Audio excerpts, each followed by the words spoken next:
Okay, brilliant. Okay, brilliant. All right, folks. Thank you for being with us this morning. It's Thursday morning, isn't it? Wherever you are, I think. I hope you're having a good day. We're really pleased that you're able to join us for this session, which is going to be for the next 90 minutes. John will present for about 60 to 75 minutes, and then we'll have some question and answers. So if you have any questions, just put them in the chat and we will get to them. If not, then just leave it till the end and then come in with any questions you might have. I'm sure you will have. We're super pleased that we have got John joining us from New Hampshire in the US. It is Wednesday evening, about 5 o'clock where he is. So thank you for joining us, John, just after finishing work in a different hotel room. He seems to spend many times traveling around doing lots of work around different hotel rooms. So it's good that, John, you've been able to join us. And his session is looking at let reliability engineers do some reliability engineering, the 21st century approach.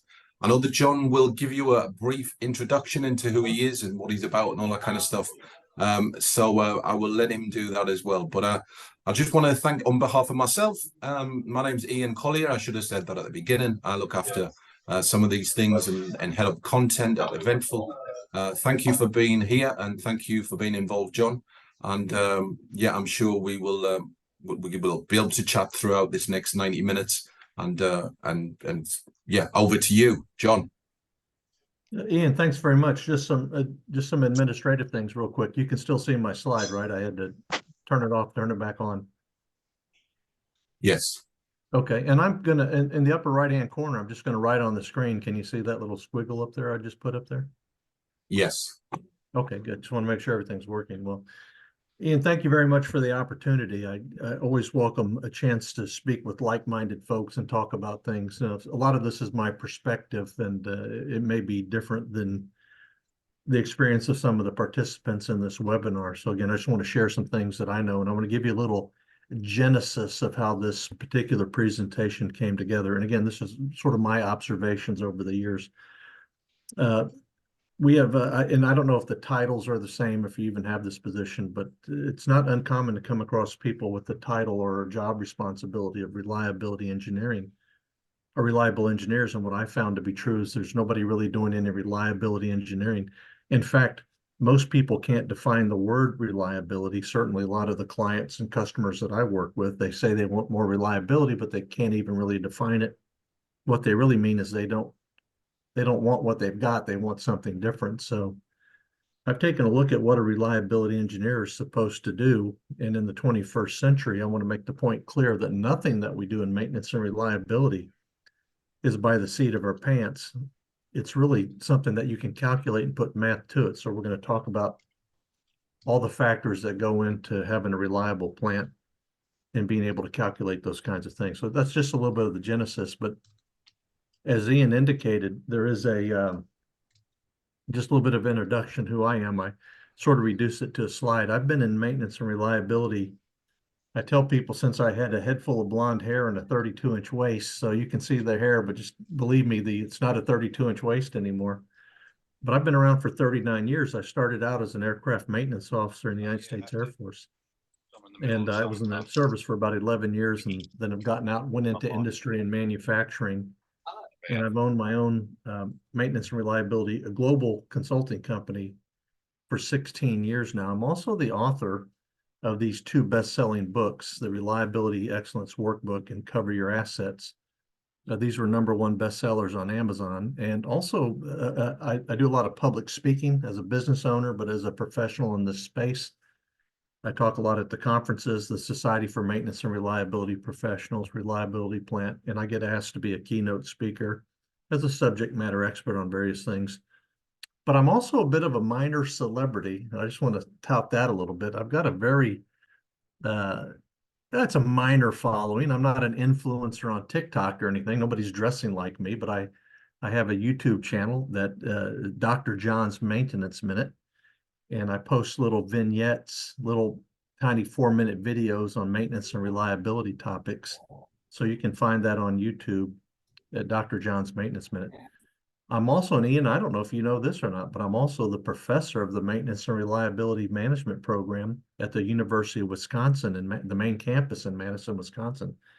I go up there several times a year and teach different courses on maintenance and reliability management. So I'm up there working.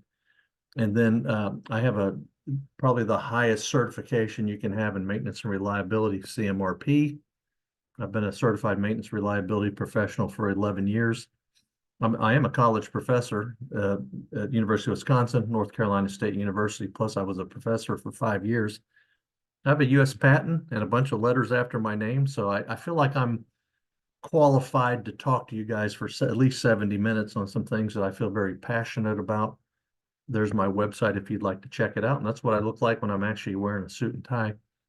So again, just to set a little stage of who I am, but I also want to point out too, in this space that we're talking about, I want to mention too, real quickly, Ian, I don't know that you know this, but on Saturday, in just a few days from now, my third book is going to be going to the publisher. It's my wife is proofreading it right now while I'm in New Hampshire. She's in Oklahoma. So my third book will be out in October, but it's all done and it's going to the publisher and it's on storerooms. And we'll talk a little bit about storerooms as part of our reliability discussion. Ian mentioned, from the States, of course. I'm not from New Hampshire. I'm actually from Owasso, Oklahoma, which is north of Tulsa. It's an Indian name, Owasso American Indian.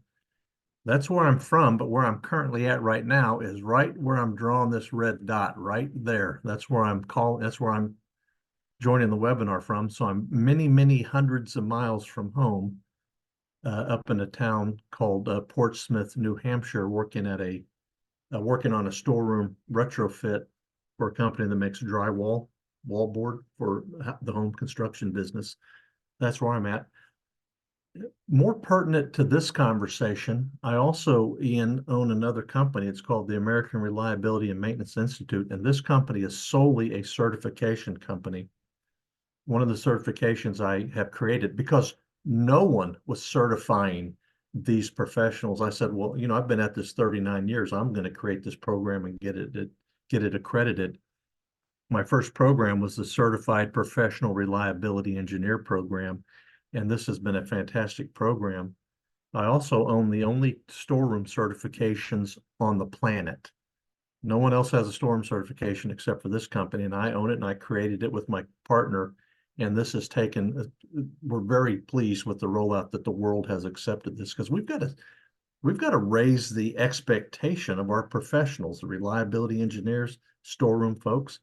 I just kicked this program off last week. The certified maintenance supervisor coming in the fall is planning and scheduling, and the next spring is data analyst. So I feel like I'm putting my credentials, my money, my reputation exactly where I think it needs to be. And that is, we've got to start expecting our professionals in this space to start acting and not behaving, but performing like professionals. And so I put my reputation at stake and said, I think I can certify people based on some very rigorous academic and demonstrative type training and homework assignments and a test too. So we've got some really solid certifications. So I definitely feel confident talking to you about how I feel reliability engineers should be performing in the 21st century. So that's a little bit about myself. I want to start by talking about assets making income, because this is really what it comes down to. When you're trying to make a compelling argument to your boss and the people that work for you or the people you work with to move them from a status quo position to a vision, the direction you want them to go, you have to make a compelling argument. So we're here at the status quo. I'm trying to lay out a case for why we need to be going that direction. One thing for sure is I have to speak to the people in my organization in terms of what's in it for me. How are people going to benefit in terms of reliability? How do the people in the organization benefit when equipment is running more reliable? Well, for starters, their days more predictable. There's not urgent jobs to do, and everything can be planned, hopefully, and scheduled. But to the organization above me, to my boss, here in the United States, you don't have to get too many levels above me that you're talking to the accountant or you're talking to somebody who's got an MBA degree, right? So I've got to talk always, my compelling case has to have dollar signs in it. And so in my case, every place I've actually worked, the person I talk to wants to know what's the return on investment. And here's one thing we know for sure. It's only assets that make income, and I want to demonstrate that to you. Well, before I do that, I want to share this quote that I recently received from a good friend of mine, Tom Moriarty, in his book, Productive Leadership. And if you don't remember anything else from this webinar, I hope this is a phrase that you remember. He talks about the phrase proactive. I hear a lot of consultants that say, hey, you want to be more proactive, and who doesn't want to be more proactive? But like reliability, not many people can define the word proactive. And here's how Tom defines proactive. And I think this would be something that would kind of provide value for you if you think about proactive is this. I determine the outcomes by influencing the future. So for the next hour, I want you guys to think about how you can determine the outcomes using the information we're talking about and influence the future by putting to work some of the principles that we're going to discuss. Because at some point in a leadership role, you are responsible to determine the outcomes by influencing the future. That's what we're doing. We're moving the organization up and to the right on some continuous improvement curve, right? So assets make income, and this comes from a book called Rich Dad, Poor Dad by Robert Kiyosaki. You may have read this book. It's called Rich Dad, Poor Dad. So it's not a maintenance book by any means, but it certainly makes a lot of sense because this is how my business works. This is how your business works. If you're a for-profit, you're in it to make money. This is how business works, right? Companies take their assets and they create income. This is very important because only assets make income. From income, we pay our expenses, right? That's the light bill, that's the labor, that's the hourly wages, the expenses of running a business. You service your liability, that's liens, taxes, interest, penalties that you might have. You got to service your liabilities. The result is profit. What companies do is they reinvest their profit into buying more assets that make more income. What individuals like you and I do, we pay off a mortgage, we pay off a car loan, a student loan, we pay bills with our profit. So we don't, we seem to be working in a vicious circle. We got to earn money to pay for our existence. Companies take that profit and buy more assets. Now, what's important is the definition of what an asset is. And if you're familiar with ISO 55,000 asset management, it's anything that's real or perceived to be of value. It has a value promise. I buy a conveyor because I believe it has value to do what I need it to. It's an asset that's going to make income by moving a product along. A press, an oven, an excavator if you're in the mining industry, front end loader, anything that would have a value or a perceived value. People are an asset, but only if they're trained and knowledgeable and capable. If they're not trained and they're harm to the company, they're certainly not an asset. The maintenance organization, the processes and the practices and the principles by which the maintenance and reliability effort move, that is an asset. Maintenance in general, just on its bold face, the maintenance organization is an expense. They cost the company money, right? So that they don't make the product, they sort of maintain the equipment, but they're an asset if they can actually help the organization make more income by maintaining the assets at a very high level. So it's important that, again, in the 21st century, that maintenance and reliability professionals understand that best case scenario, we're an expense, right? That's where we are. Income and expense, by the way, is called profit and loss. On the P&L, you're an expense. This is the balance sheet down here, right? On the worst case scenario, you're a liability. So we have to prove every single day that we're an asset to the company that helps make income. And the way that we do that on the reliability side is we have the maintenance scheme to maintain the asset at what's called the inherent reliability, maintain it at the highest level. If you don't have this, ISO 55,000 calls it a strategic asset maintenance plan. In the old days, it was called an asset reference plan. But if I don't have a plan how to maintain each asset at the highest level, you'd have a hard time arguing that maintenance is an actual asset. It's probably more of an expense or liability. So with that in mind, we always have to make a argument for why we are an asset to the company and not an expense, and again, worse, not a liability. everybody in the organization, even the people up front, even people at headquarters, everybody in the organization is connected at the bill of material. That's what brings us all together. Now we're talking about reliability engineering, so we're over here. But if you're just talking the maintenance department, that's the planning and scheduling. Even the storeroom is involved, but you can see operations has a real interest in this. The bill of materials, and I'm sure most of you guys know I'm sure all of you know what the bill of material is, but it really is all the bits and pieces that make up a piece of equipment. What's it take to make, I'm just holding up my computer mouse here. What does it take to make one of these? And it's only those components I'm going to consider to stock in my storeroom.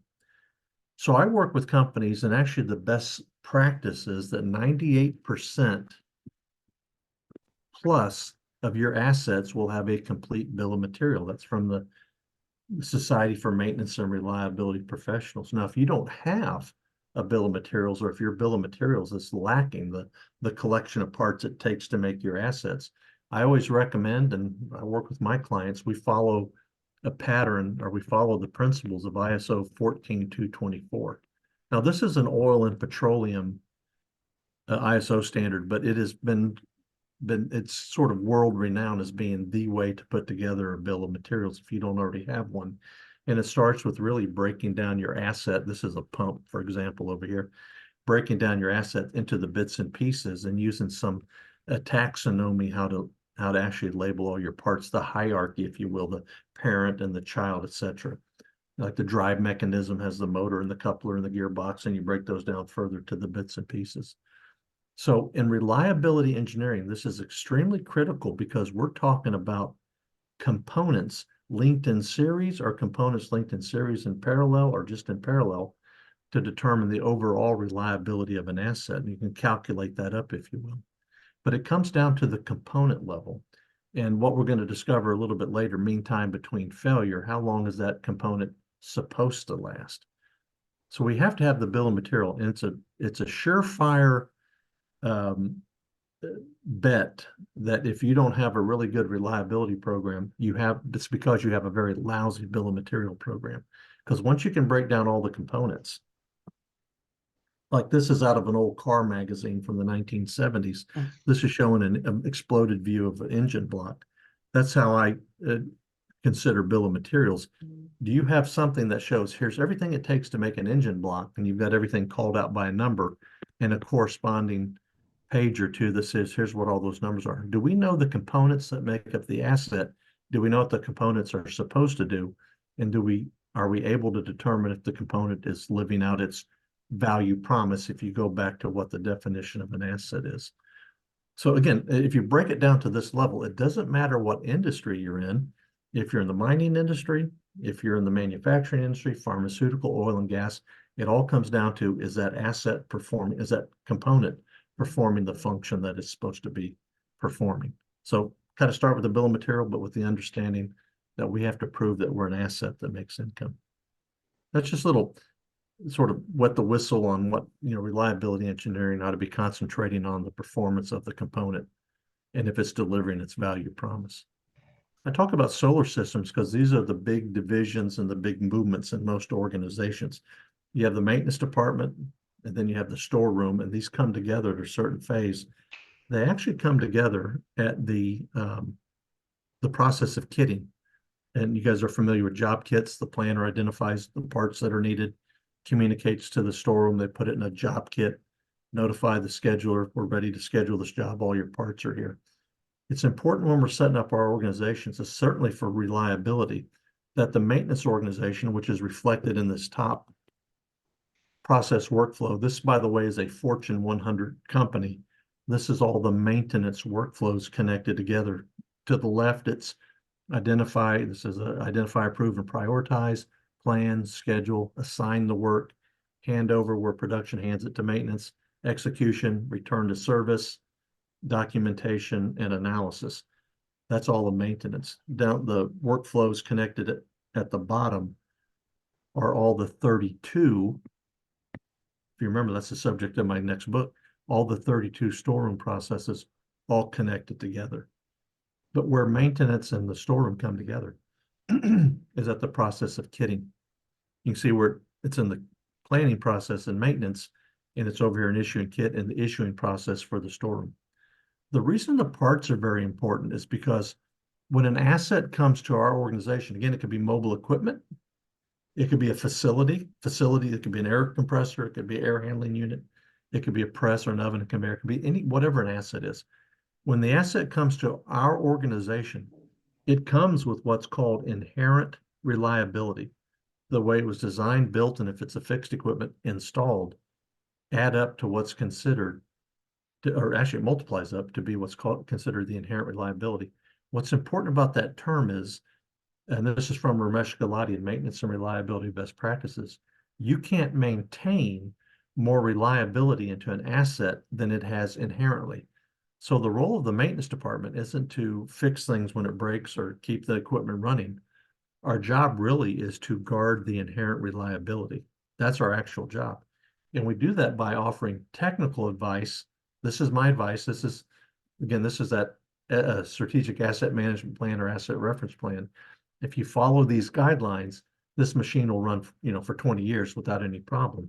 But if you don't follow that, I can't tell you what's going to happen. So I'm offering technical advice when it comes time to change a component.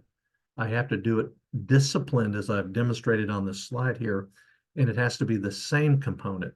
I'm guarding the inherent reliability by replacing a component with the same component or a better component, and that could add to it. Put in a better component might change the inherent reliability. But this dance with the storeroom, this coordination with the storeroom is the thing that'll chip away at your reliability, because we don't have the right part, but we have a part that might work. You've altered the reliability and you haven't made it any better. Chances are you've actually made it worse, and then you're on a downhill slide or deterioration curve. So it's very important that maintenance in the storeroom, and the storeroom works for maintenance, or they work for procurement, or they're a third-party contractor, doesn't matter to me. Maintenance tells the storeroom what to stock, and here's the parts I need to maintain the inherent reliability. So as it's shown here in this Fortune 100 company, this is exactly how it's supposed to go down, and we're connected at the process of kitting. So if you're building a storeroom or you're building a maintenance organization, make sure that they come together at the kitting process, nowhere else, or it won't support your planning and scheduling effort. So we've got this understanding that we're an asset that makes income, and we have to prove that. We've got a bill of materials, so we've broken all the equipment down to the individual pieces, and we know what it's supposed to do, and we're going to maintain that asset at the highest level, the inherent reliability level, by having the right parts at the right time and the right quantity through a great coordination with the storeroom. So this is very much 21st century thinking, in the sense that we've got the technology to make this happen, compared to last century when I went to college, right? Where everything was pencil and paper and you had all kinds of issues. We know better now, so we should be able to perform better as well. Talk a little bit more about the storeroom, because I think this is an important topic. Years ago, somebody asked me, John, is there an order in which the storeroom ought to be set up to support the reliability effort? And I asked them, what do you mean by that? And they said, what are the things that you do that make the operation more effective, and are there things that make the storeroom and the operation more efficient, right? And I thought about that, because oftentimes I'm asked to come in and make an operation more efficient, but I'll discover that they're not very effective to begin with. And what will happen is they will become very efficient at being very ineffective. And I don't think that does anybody any good. So I always talk about going back to a foundational level and making sure, again, it's this marriage between maintenance and the storeroom. I can have the best maintenance, but if I don't have the right part, I'm not going to maintain that inherent reliability. So I just want to show this storeroom. So I mapped out exactly how everything is connected and sort of when you ought to do what. And I want to start with just a real quick discussion and put it in terms of reliability. It's very important if you have a reliability issue and you have a reliability engineer, they need to go back to the source, which is the bill of material, working with the storeroom to make sure that I have the right part, right time, and the right quantity. Because if I make a different decision and I conduct a different activity, I'm going to chip away at the reliability of my asset. So my reliability engineers need to become very, very knowledgeable about the storeroom and how to get spare parts. And it all begins right here on the foundation effective portion of that map. I'll just split back real quick. This is this upper left-hand side right here. This is where it all starts. So it's this new item.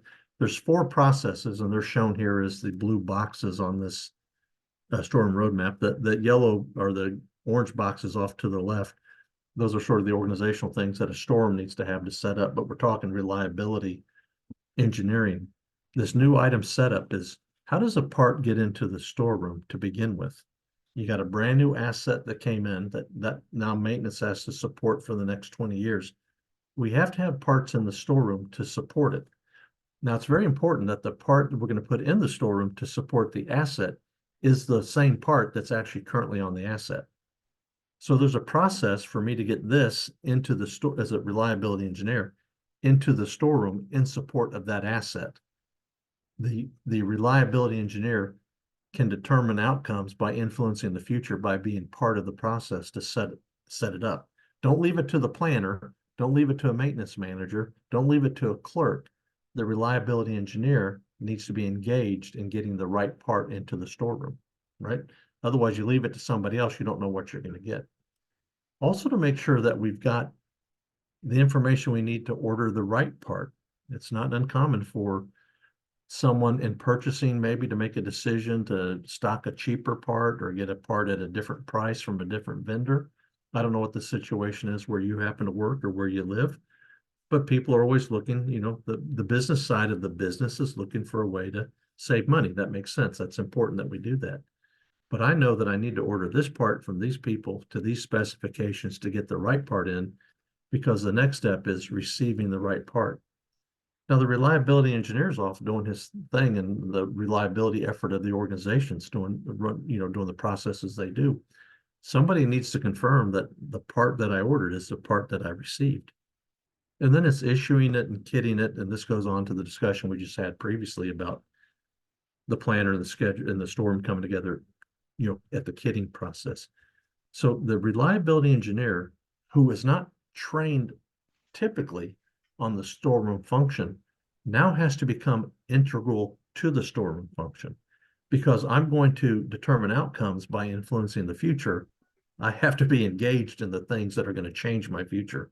And as a reliability engineer, I'm concerned about mean time between failure and mean time to repair, the 2 big reliability metrics. But it has to start at the beginning. Do I have the right parts to begin with as I'm trying to, maintain the reliability of this asset for the next 20 years? Back to the storeroom roadmap, I'm just going to concentrate on this area to show you how all that comes together for the reliability engineer and how they fit into it. It's not, again, I can't speak to where you are country, and I can't speak to where you are business-wise, but it's not unusual here in the States that the reliability engineer is not involved in the storeroom at all. They don't have an active role in that.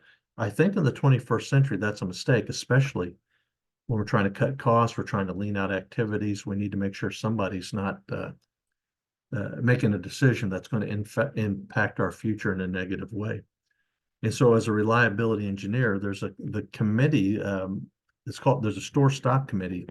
It's called many things, but it's the people that meet to influence the storeroom they don't run the storeroom. They're the users the user group that comes together to help guide the storeroom with what the needs are of the organization, but also they're able to help and assist the storeroom in navigating all the different things the storeroom has to navigate.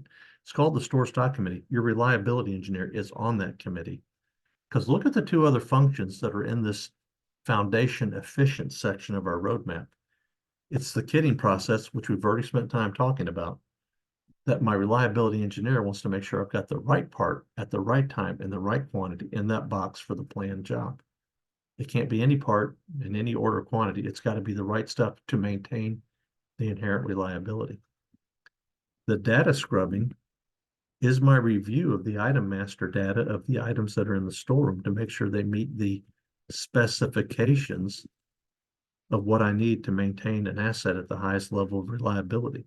It's that data scrubbing that the reliability engineer needs to be involved in to make sure that we have the right part and we have the information to order the right part. So there's a whole storeroom element of reliability engineer that I found that is missing from reliability engineering. They're not concentrating on the storeroom, but I can tell you that 77% of all the ills of reliability start with are in the storeroom. They're already there, and you're about to introduce these errors into your operation because nobody's really paying attention to the storeroom. Now, again, I'm not indicting you. I'm simply saying this is my observation. So I spend a lot of time when I'm working on storerooms like I am this week. I spend a lot of time educating them on reliability. Otherwise, you've got this great purchasing operation and this great maintenance operation, and they're not talking to each other, and they're connected at reliability, right? That's how they come together. That's the purpose that they come together. Again, my observation. So SMRP, the Society for Maintenance and Reliability Professionals, really lays the foundation that we have these key figures in maintaining reliability and maintaining the assets, right? That they provide income. It says that a comprehensive understanding of the entire process flow, how the whole thing works, can enhance the stakeholders' ability to help control and optimize the process. So if I know I need to take an asset and use it to make income, understanding how that whole operation works, how your flow of your product, how the flow of your operation works, from stern to stem, how the entire thing works, and to influence it, again, determining the outcomes by influencing the future. I have to have people that are educated on the process and how what they do make this whole thing work in a positive way. Assets make income. And this is just, again, SMRP providing the guidance out of their body of knowledge saying, you know, you got to have a comprehensive or a complete understanding of it, or you can't contribute. What's that? Is there a question? Nope. Okay, yeah, and just maybe leaving the storeroom here for a minute because I want to point out that this is where I find my experience is that the reliability engineers don't ever go back to the storeroom because they never think that that's where the problem may possibly start. And I find that it does. Now, where the storeroom matters because it also factors into this is how maintenance actually works, right? You guys are probably familiar with the P to F deterioration curve, and if you're not, just a real quick explanation. I've superimposed all the maintenance management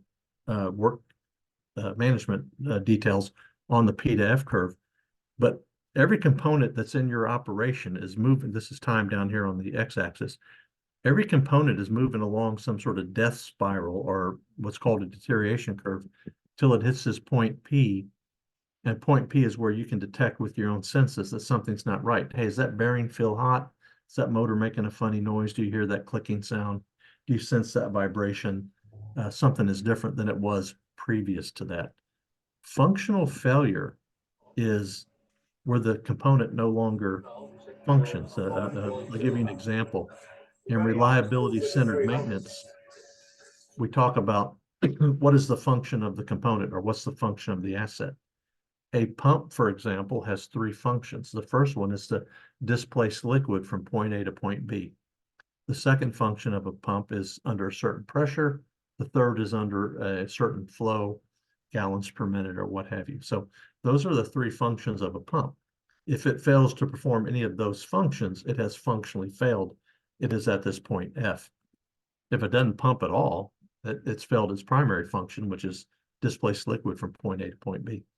So this is the P to F curve, and I've superimposed over that all the maintenance activities. And I'm going to start with preventive and predictive maintenance. So my reliability engineer, if you remember, is tasked to guard the inherent reliability, to come up with a scheme. Here's what you need to do. For example, your car, if you want to drive it across the country, your car is very reliable up to the point that it runs out of petrol, runs out of gas. So the reliability engineer says, I suggest every 350 miles here in the United States, you stop and get gas. Because like reliability centered maintenance, I'm not going to keep the car from running out of gas, but I'm going to keep from suffering the consequences of running out of gas by stopping to get more gas. So preventive and predictive maintenance, whenever I'm talking to my classes, I want to remind you, we're always trying to stay back on the curve, and that's the P to F curve. But the component is in a constant state of failure. It's constantly moving to the right. So when it does hit this point where you can detect something's not right, the issue has to be identified in writing, a work request or notification if you're an SAP company. It has to be prioritized through some ranking index of maintenance expenditures some way. We've got to agree on what the priority is. The work request or notification is approved, and then we go into the planning phase. It is in this planning phase that the planner determines what parts we need. So I've got this time frame that I have to wait till all the parts come in because I may not have them all in the storeroom. But again, going back to where we just started, not any part, the exact part that I need. The reliability engineer, again, needs to be integral to here's the part we actually need to maintain the inherent reliability of the asset. So there's this whole period of time, but notice that while we're waiting for the parts to come in, the asset itself is still deteriorating, heading towards this functional failure. When all the parts are here, I'm going to schedule the job. I'm not going to do the job here. I'm going to schedule it, put it on the schedule. This is probably one of the most notable points in all the planned and scheduled maintenance. And I would issue this sort of warning to everybody here. Don't ever commit a job to the schedule till you have all the parts. Probably everyone in this phone call has been burned by a vendor who promised you a part on a certain day at a certain time and you didn't get it. You cut the old part off and you're waiting for the delivery truck to show up and it never shows up. So for that purpose, I don't ever suggest anybody schedule something if you don't have all the parts. Now we're going to execute the job right at the functional failure because we want to get the value for I'm not going to change a $30,000 control valve back here on the PDF curve. I'm going to ride that thing to the bitter end. But this is how maintenance is supposed to work in concert with the storeroom, in concert with the reliability effort. It all has to come together in this great sequencing of events. And I've got to tell you guys, that doesn't happen by accident. Somebody actually has to make that happen. The order point model is where it all comes together on the part. And so I've got to have my reliability engineer working directly with the project engineer, the equipment designers, all the different things that we do, and including the storeroom to make sure that we've got this access to the parts that we need to maintain the inherent reliability. Now, here in the United States, we're still a little bit into this supply chain issue. I know everyone around the world has been having some issues or had some issues, certainly during the pandemic with this, but here's what we're really trying to do. I'm going to be using the parts out of my storeroom till I get down to this reorder point right here. Now, this is important because my reliability engineer, who is tracking the performance of my assets, is noticing through predictive, if you remember back on the curve, preventive maintenance or predictive maintenance, is aware of what parts need to be replaced, what corrective maintenance needs to take place, and they're keeping an eye on what my inventory stock is because I'm going to need that inventory. If you remember, again, the period of time for the spare parts, my reliability engineer is going to have to be part of this corrective maintenance to make sure we're maintaining the inherent reliability. And so I've got this reorder point. I'm using the parts while I'm in this lead time period. And at some point, I may or may not have safety stock, but at some point, my reorder quantity is going to come in and you get this nice sawtooth. Now, it doesn't really look like this in real life. And there's a point I'd like to make because I did put out a Dr. John's Maintenance Minute video on this a while back. A lot of companies that are having supply chain issues are increasing their min-max or their reorder point, reorder quantity. That's not what you do. You're supposed to add your safety stock at that point. If you have a lead time issue, you increase safety stock. If your usage goes up every day, if your usage all of a sudden changes of that component, that's when you increase min-max, but that also alerts the reliability engineer. For example, you might be using, and the number's going to be small too, right? You might be using 0.024 units of a part a day, right? And you multiply that by 1,000 days and you're using, 24 of them. But if that goes up to 0.1 units per day, you've just, five-fold increase the use of that. Now, a reliability engineer would be detected by that. So they're paying attention to the ordering process as an indication of what parts might be causing a reliability issue. I'm kind of bringing all the storeroom in to say, I think in the 21st century, we're in last century, our reliability engineers weren't as educated in the storeroom and weren't paying attention to the data that the storeroom can tell me where my reliability issues might reside. So There's a real emphasis here in the United States to get educated on the storeroom and to use the data being generated by parts usage to help me indicate if I've got a reliability issue or if I'm maintaining my reliability. I mentioned at the very beginning of this that everything can be boiled down to a mathematical equation. Probably the most important, and I believe to be the most underutilized value that we can calculate is the failure rate.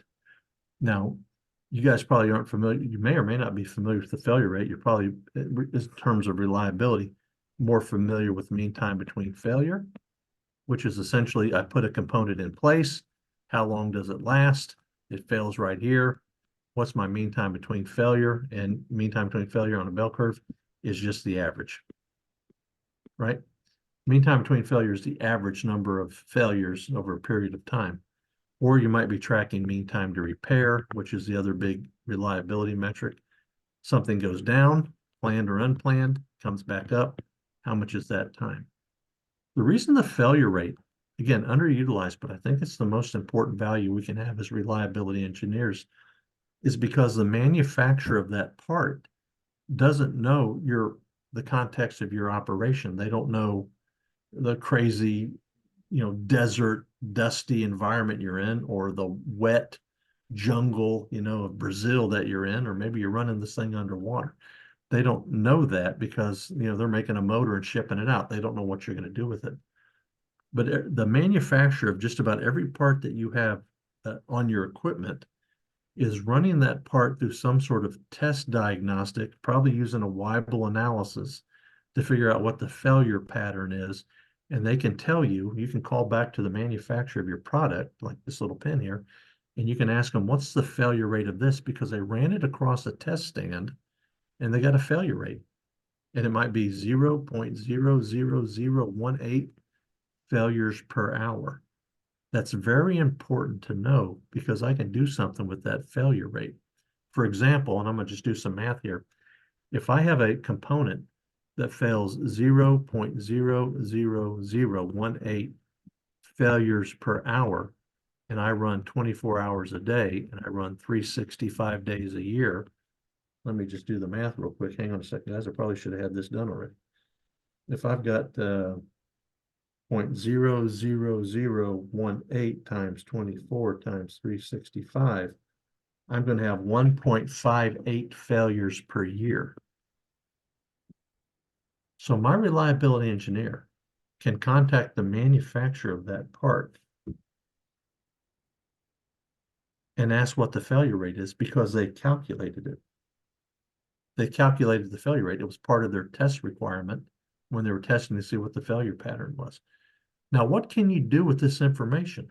As a reliability engineer, if I know that I'm supposed to get 1.58, have 1.58 failures per year, and I'm having 3 failures per year, that tells me something's not right. This thing should be lasting twice as long as it is. So I look at, what do I look at? I look at my maintenance scheme, the strategic asset maintenance plan, the asset reference plan. I'm looking at what I'm doing to keep that asset or that component running, and I make slight changes through continuous improvement. This is very important because here's the point I want to leave you on this. When I have a component fail, I don't even know how long it was supposed to last. Maybe that's as long as it was supposed to last. I'm going to go back real quickly to maybe that's as, I'm on the PDF curve if the screen has gone back. Maybe I got as much life out of it as I'm supposed to. But how do you actually know? I'm suggesting, and the clients that I work with here in the 21st century, we're going to know what these numbers are. If I have a component that's supposed to fail 1.58 times per year, and it's failing 1.5 times per year, 8 times a year, I'm perfect. That's what I expected. I don't do a root cause analysis. I don't have someone from headquarters fly over to my plant to see what's going on. If I need that to perform better, right, higher reliability, I need to put a different part on because I can't maintain more reliability into that part. I have to get a more reliable part. So this failure rate is the most underused and misunderstood reliability value. I think that, well, people aren't using it because I don't believe they're aware of it. So right now, I just want you to give some thought that the components that are causing where you work, the components that are causing the most issue, and if it's not operator error, if it's not abuse, like if you're in the, I do a lot of work in the mining industry and oil and gas. If you're just flat out abusing your components, they're not going to last that long anyway. But if you're just, it's just a component and you're taking reasonable good care of it, how do you know how long it's supposed to last in order for you to say, I think I have a problem, I have a concern with this? Unless you ask somebody or unless you measure it, right? So that's the failure rate. Well, what can we do with this information? This is very important for us to know what we can do with the information. This is the reliability formula, as Ramesh Gulati said. This is how you calculate reliability. Now, I don't think Ramesh and his seminal book, Maintenance and Reliability Best Practices, I don't know if you guys are familiar with Ramesh's work. I don't know that he made up this formula. I don't think he did. I think this is a common formula.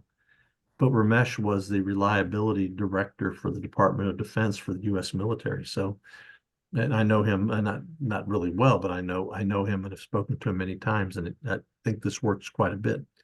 The failure rate ties into this because this Greek letter up here, lambda, I'm going to just kind of draw it right here. Lambda is 1 over mean time between failure. And 1 over mean time between failure is, in fact, the failure rate. That's what that is. So I don't know if you guys are familiar with this reliability formula. I use it quite often because it's the calculate what's the chances of me running a production run with this machine with the reliability that it has. So as an example, if I have I'm going to just draw a little conveyor off here to the side. This is just a conveyor with a stand. It's got a motor and it's got a coupler and it's got a gearbox. And it's got some pillow block bearings and a conveyor belt on it. If this conveyor has a mean time between failure, and I want to stress again, that's, if you look at a bell curve, mean time is average. If it has a mean time between failure of 5,400 hours, so mean time between failure is 5,400 hours. The lambda, this Greek letter in my formula, is 1 over 5,400. Let me do some calculation on that real quick.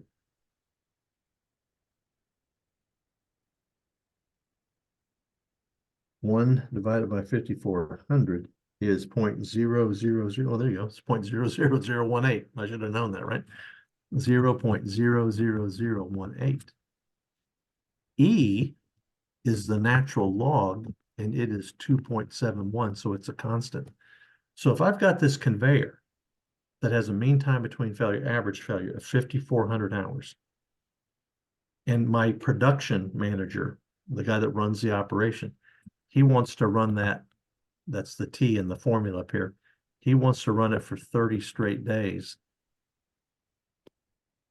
30 days is 720 hours. So I'm going to put all this into a formula. It's E to the minus 0.00018 times 720. And the result of that, and I already know this, the result of that's going to be about 87%. If I do that math, that tells me that we have an 87% chance of getting through a 30-day production run without a failure. Now that's extremely important because the cutoff is 85. On the reliability engineer, you never want to be below 85, right? So if that calculated out to be, say, 72, I would change the number of run days in the formula. I'd just trial and error. I'd say not 30 days, but how about 25 days? How about 20 days? Until I get to a number that's above 85. And then I'd recommend, my advice, don't run that for 30 days. My advice is run it for 25 days, because that'll give you an 85% chance of getting through without a failure. Again, this is very important for reliability engineers. So I discovered, years ago, we're not teaching our reliability engineers about the storm because that's where it all starts. And then we're not teaching them this failure rate value and where you can get that. And we're certainly not teaching, not on a wholesale basis, maybe you guys are doing a great job, but we're not teaching our reliability engineers to make a mathematical decision to help guide what we're doing.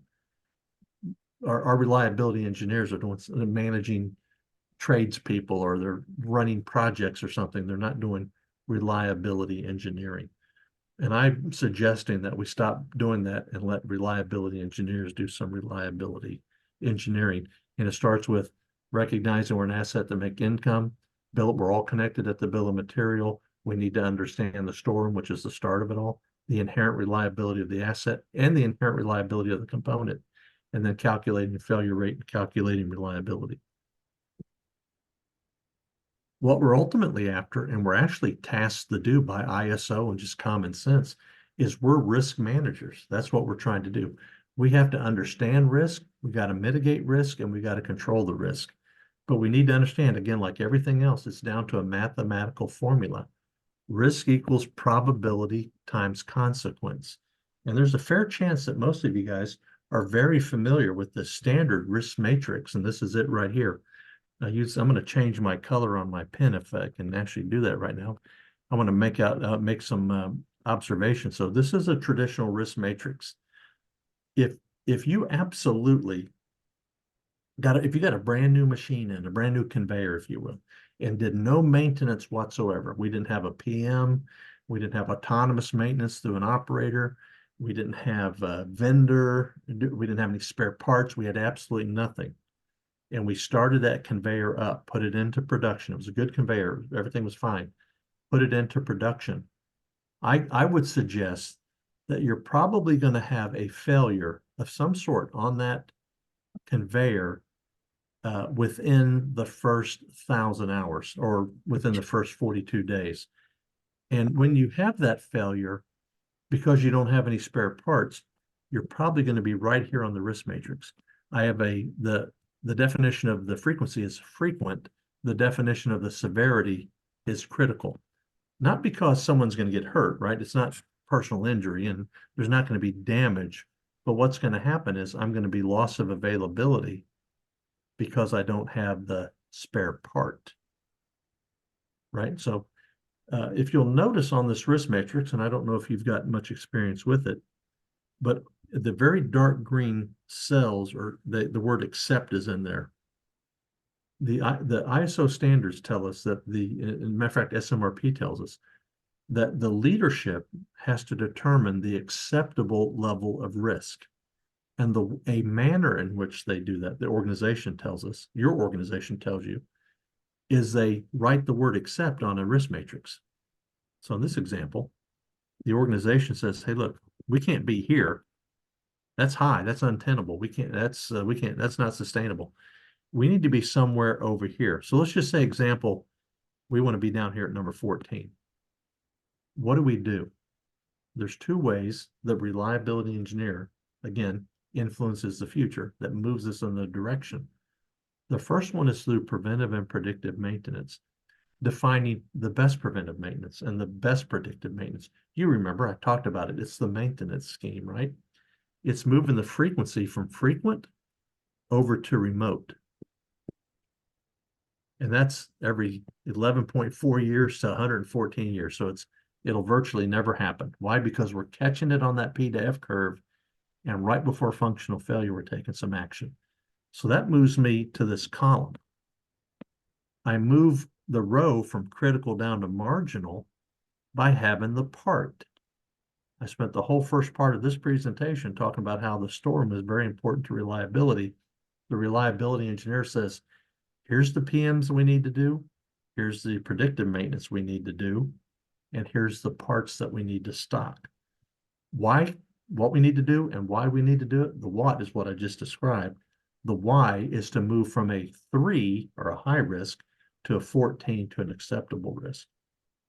Now, I'll tell all you guys this, if you don't take my advice as reliability engineer, if you do not do this, this is my advice, don't expect to move off the risk matrix from a 3 to a 14. I could have the best PMs in the world, but if you don't let me do them, we don't move from that column. I can suggest the parts to stock, but if procurement and purchasing said we're not going to stock that much money, I don't move down the scale on my rows here. So the reliability engineer is laying out the scheme to put us in a different risk mode, which is low risk and acceptable risk. Always paying attention to the fact that I can calculate reliability because I can tell you what the failure rate is, and I can change that failure rate based on how well I maintain the equipment. It's kind of a circular logic. I maintain the equipment through preventive maintenance to raise the, or to improve the failure rate, I should say. So again, reliability engineers, I don't think are being exposed. Again, it's my experience anyway. It could be different than yours. I don't know that we're being exposed to this risk matrix and being able to explain, here's why we need to do this, is to move to an acceptable level of risk. So let's, let's make no bones about it. The reason we're doing any of this, quite honestly, is to increase availability. I just had, I'm here at a client site up in New Hampshire, up in the northeast part of the United States. And I had this conversation on Tuesday. A lot of my clients, I go in, the plant leadership or the corporate leadership wants to increase reliability. These folks have said, hey, we've heard the word reliability. We feel like we need it. And those plant managers couldn't define the word reliability if you forced them to. They don't know what reliability means. They just think that they need it. They don't really want reliability. In fact, you don't really want reliability. What you want is availability. Because production, or on the operational side of our business, if the equipment is more available than it is right now, I can make more product. Now, reliability factors into the formula. Everything is a formula into availability. So it's important that we understand we have a role to play. Remember, we're an asset that makes income. So it's important for us to be able to speak availability. And this is my final point on this webinar, and that is, if you have a reliability engineer that doesn't understand that reliability engineer isn't the end of it, it's just the beginning of it. It goes into the calculation of availability. If you recall, we have to make a compelling case for the maintenance organization to be seen as an asset that makes income. And we do that by saying, because of what we do to maintain the reliability, it gives you more availability. And then, of course, if you have more availability, the belief is you can make more production. So again, just a final thought on this, and I'll show you the math. My reliability engineers in the 21st century need to be able to move beyond reliability engineering and understand how it contributes to availability, because that's the real value to your company. That front-end loader, that excavator, that mining machine, that oil, that pump, that the oven, everything is more available so we can make more product. So I mentioned before that assets come in with what's called inherent reliability. They also have, based on their design, build, and installation, they have what's called inherent availability. And so up to these little bell curves right here, you can see the different levels of availability. The definition, or the mathematical formula for inherent availability, is shown on the screen right now. It's mean time between failure divided by mean time between failure plus mean time to repair. Now, it's important that you know, and you may not have seen it this way, but mean time between failure is synonymous with reliability. Mean time to repair is synonymous with maintainability. And so for the first time in this webinar, I'll tell you what reliability is. It's kind of a street definition, but that equipment reliability means it'll do what it's supposed to do when it's supposed to do it for as long as it's supposed to do it. That's just a street definition. That's reliability. Maintainability is that I can restore that asset to its proper function in a set amount of time. So for example, I was a design engineer for years. When I'd go to a factory acceptance test on a piece of equipment, I would take mechanics and electricians with me, and we would remove and replace parts at the factory where they built the machine to see if we could get the parts on and off in less than an hour. Because if you can't do it at the factory where it's built, you're not going to be able to do it in the crazy operation you work in. You can't do it there in a quiet environment where you got all kinds of room. You're not going to do it back at your factory. So you want to design equipment that can be maintained. So the formula for inherent availability is reliability divided by reliability plus maintainability. And what's important about this, and again, mathematically, we're trying to drive mean time to repair to zero. You'll never get zero because that's impossible, but we're trying to drive it to zero. Now, we don't live in this inherent availability world. You'll never reach that value because it really wasn't that good when it got here. That's a case right there where you do no maintenance whatsoever because the machine just runs so well. Now, we know that's not ever going to be how it is. But what we can achieve is what's called achievable availability. So we got some different acronyms here, and I kind of spelt out what they are down here. It's the mean time between corrective and preventive maintenance actions. So I'm running the machine to a certain point. I stop and do a PM, discover some things, run, stop, fix it, run, PM, stop, run, fix it. That's that numerator in my equation.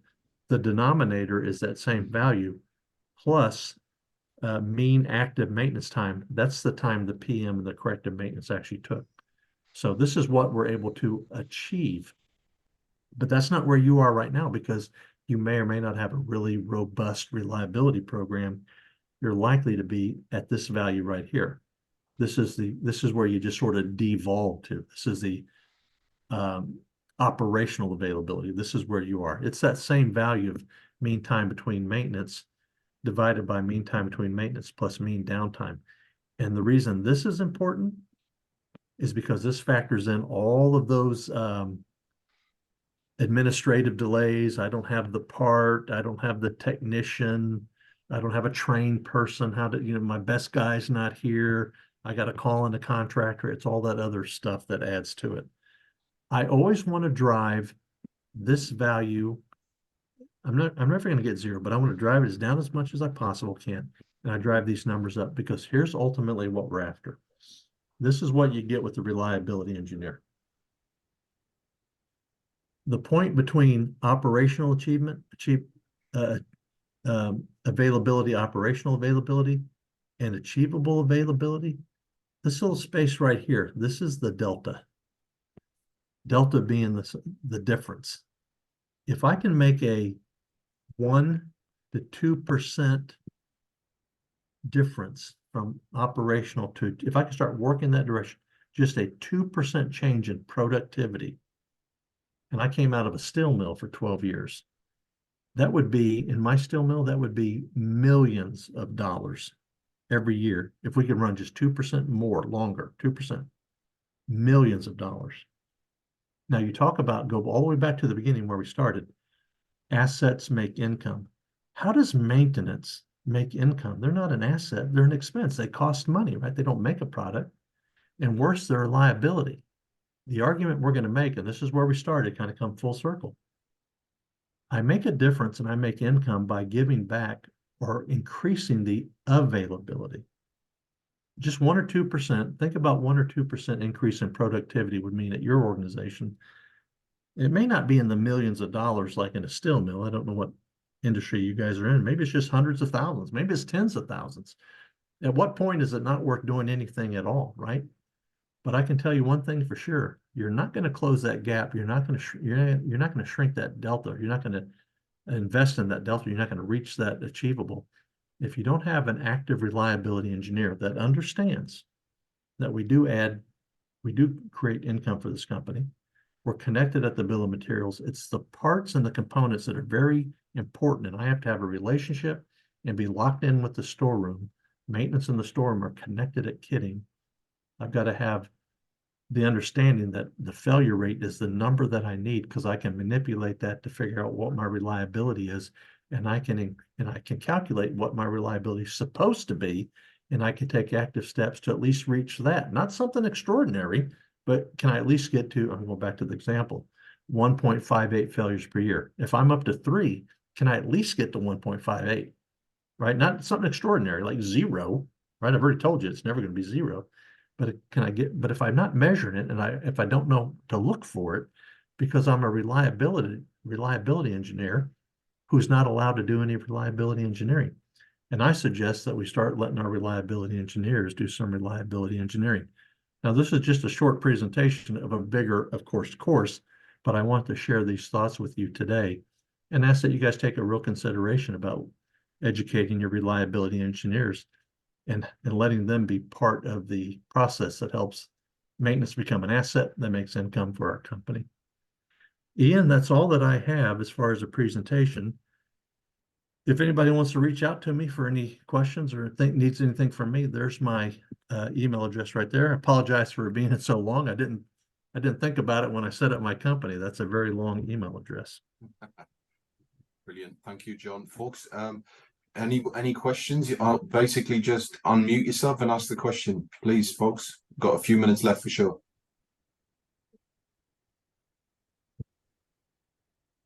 Stunned silence. I appreciate that. Stunned silence. You've covered everything. I do have a question. Yes, sir. Yeah, just with storage of parts, where you've got a situation where you've got remote sites, it's certainly one of the issues we have in the power industry is that the parts that you need are often hundreds of kilometers away from where the problem generally is, and it seems really hard to convince people of the need to actually store some components closer to where the asset is. There's a real reluctance to have satellite or squirrel stores, as they're sometimes nicknamed. What have you had any experiences with that, where you've been able to mount a successful argument for getting parts out of that central store and having some more critical ones closer to the assets? Yeah, absolutely. I do a lot of work with the airline industry, busing and trucking companies. And they, as you can imagine, they position spare parts all over the country because it always seems like in the aircraft business, the plane breaks down where they don't have a spare engine. Does that make sense? How did I think to not have an engine there? Because I can't have engines all over the place. The concept is called, there's two things at play here. One's called strategic spare. So it says Anthony. I don't know if you go by Tony or Anthony, but it's called strategic spare. So again, smart people have to sit down and say, it makes sense to strategically place these spares in locations where I might be able to get to them from various locations. The other part, and this is your point that you're making, the concept is called point of use. Put the part close to where it's actually used. When you put these parts, much like an airline company or a bus company or even a trucking company, they'll put these parts in warehouses or airports locations, but their people aren't necessarily there. So someone has to manage and make sure that the part's not deteriorated. You'd hate to break open a box of survival kit to find that all the food was ruined, right? And that's essentially what could happen. So on the spare part side, you've got to have a process by which we always make sure the parts are not deteriorated based on the condition of storage. It's not dry and hot and you got, rot and you got UV damage and those kinds of things. But Anthony, it's the compelling case. I have to show the leadership that mathematically it makes sense. And also, I feel safe that I always fall. Let's just do it for 6 months. 6 months. If it's the worst thing we ever did, we stop doing it. If it's the worst idea we ever had, don't even pursue it anymore after 6 months. But at least try it, see if it works. Again, it could be the best thing you ever did, could be the worst thing you ever did. It's called strategic spares, and it's point of use. You got two things. So it's a real strategy. It really is. Thanks. I'll take that on board. Yeah, you tell him Dr. John said. I will. 6 months. Comes That's all we're straight from Dr. months. John. Dr. John. Right from Dr. John. That's John, a good question. Yes, sir. John, we're probably a medium to large Australian building products company, but we're not a mining company. We're not aircraft. We're not. We don't have oodles of engineers running around. So naturally, or over time, maintenance departments have become smaller.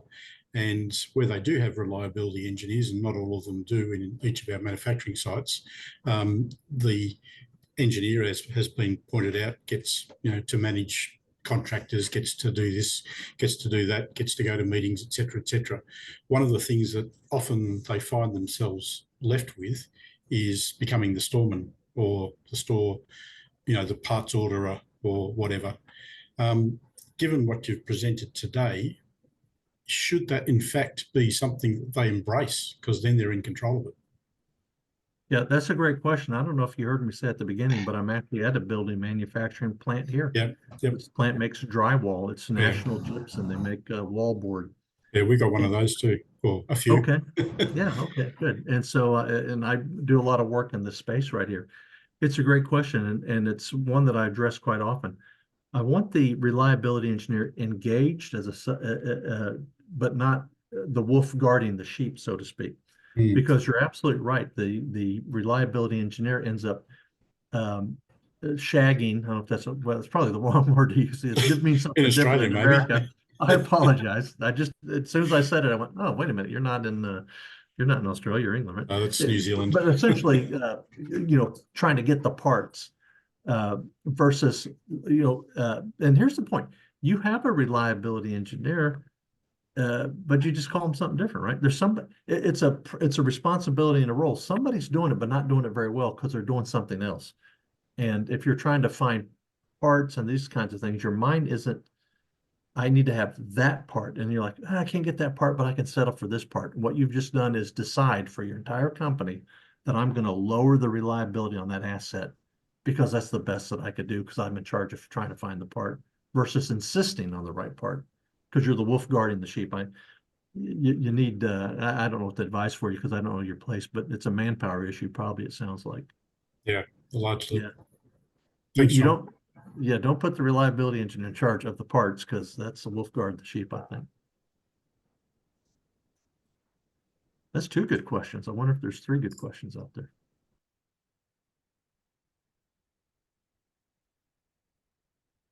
Any other questions? Good. Lisa, can I hand over to yourself?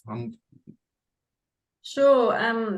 On behalf of Mainstream and our asset schools and Ian and our team here, and a huge thank you, John. That was, I'm sure everyone agrees, an amazing session. As you started the session today, you mentioned your credentials, your expertise, your experience, John, and it certainly was infused into this. I'm sure everyone would like to have longer with you. You've just got so much wisdom and the tips and tricks. I'm sure everyone here took some valuable stuff away, and wish you well with what you got and what you can apply now and the difference that it makes. As John said, making a difference by, I guess, giving back and applying your thinking. And this is all about developing your thinking. So, John, a very, very, very big thank you. We appreciate your energy and sharing openly with everybody here. And to everyone here, you're going to be delighted that this session has been recorded, and you will be getting the recording as well as the slides. So to get that, what we've done is it's going to be on our Mainstream platform, which is a hub, and there's the link coming in right now onto the chat. So make sure you click on there and join so that you can get it. What this platform is I actually started this community back in 1996, and it was started with a conference called Mainstream. There are many of you here who've been, and we've been running it for 26 years and get hundreds of people because it's very leading edge and interesting.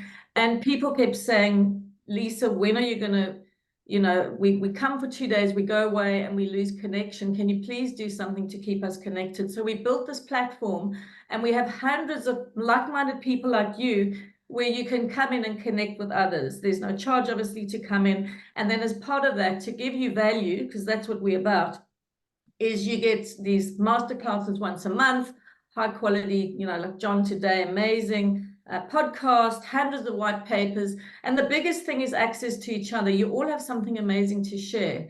So, that's the thing. And through giving back and also taking back, it helps the industry stand strong, and it helps the industry to get better and better, and yourselves to grow yourselves. So make sure you do log on to that and become part of that. And a massive thank you to you for taking your time to join. Everyone is so busy these days, and we will make sure that when we create something, the next masterclass, you'll see that each time they're carefully thought through and they will deliver value to you. And everyone here is on who knows us well, and we know you well. Thank you for supporting someone like Anthony Cook. You've been coming to our events for years, our training courses. Many of you here have been to those.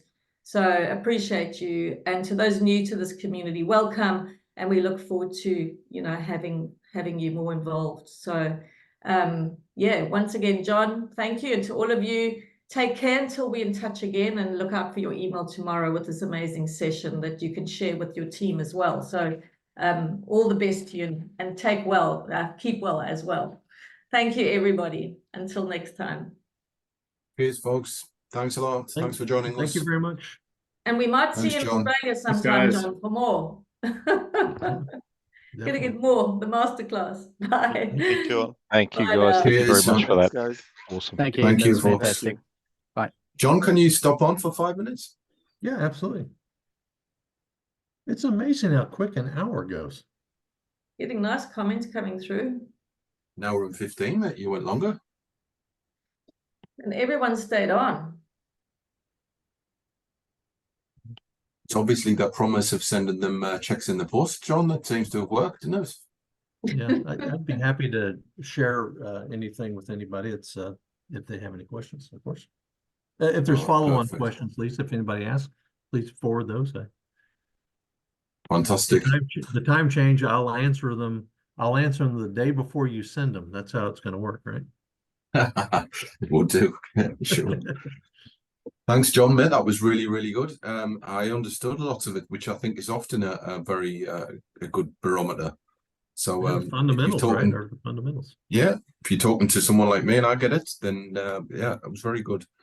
John, I've sent you a couple of emails as well about what we were talking about earlier, so have a look at those. Yes, sir. And I'll have a chat with you in the next. I don't know if you're available at all the next week or so to talk about your plans for the rest of the year and next year. But I'd love to maybe talk around our future events, the mainstream events that Lisa just alluded to there, because we'd love to get you over for those. So we'll chat and see what you think. Yeah, I'll actually be in a different place next week, right? Different hotel room, Ian. So if we Different talk, I'll be place. in North Dakota, right? Shit, North Dakota, mate. Yeah. All the places you're seeing. Well, back have a home, look it's at your. 77 degrees Fahrenheit. It's not that up here in the Northeast. So. But it's not, mate. It's not here either. Well, have a look at your diary, and then around about the same time as is now, if that's possible, or a bit earlier, then we can have a chat. But have a look at the emails, and I'll send you some info about what we've got coming up for the rest of the year next year, and potentially just continuing to do some stuff, because as you can see, there is a lot of interest in the kind of work that you're doing. So let's see if we can, make something. Could be the start of a beautiful relationship, as I say in the films. Yeah, thank you. First of all, let me just say in closing, great platform, very well run. That's obviously something that I don't see all the time, but I do appreciate it. Do we know how many people were eventually online? I couldn't tell one way or another. 46, there was 46, 50. 47 customers. Yeah. 50. Yeah. Good. It was Well, a very good congratulations turnout. on a successful platform. I think you guys did a very good job. I appreciate it. No, very good, mate. No, thank you. Appreciate you. Thank you. Yes, All right, ma'am. You John. guys have a great rest of the day. Your day's starting, right? My day's over. It is. We'll see you soon, though. Okay, All right, thank you, we'll man. speak soon. Bye-bye. All right, mate. Bye Cheers, now. John. Bye. Thanks a lot, mate.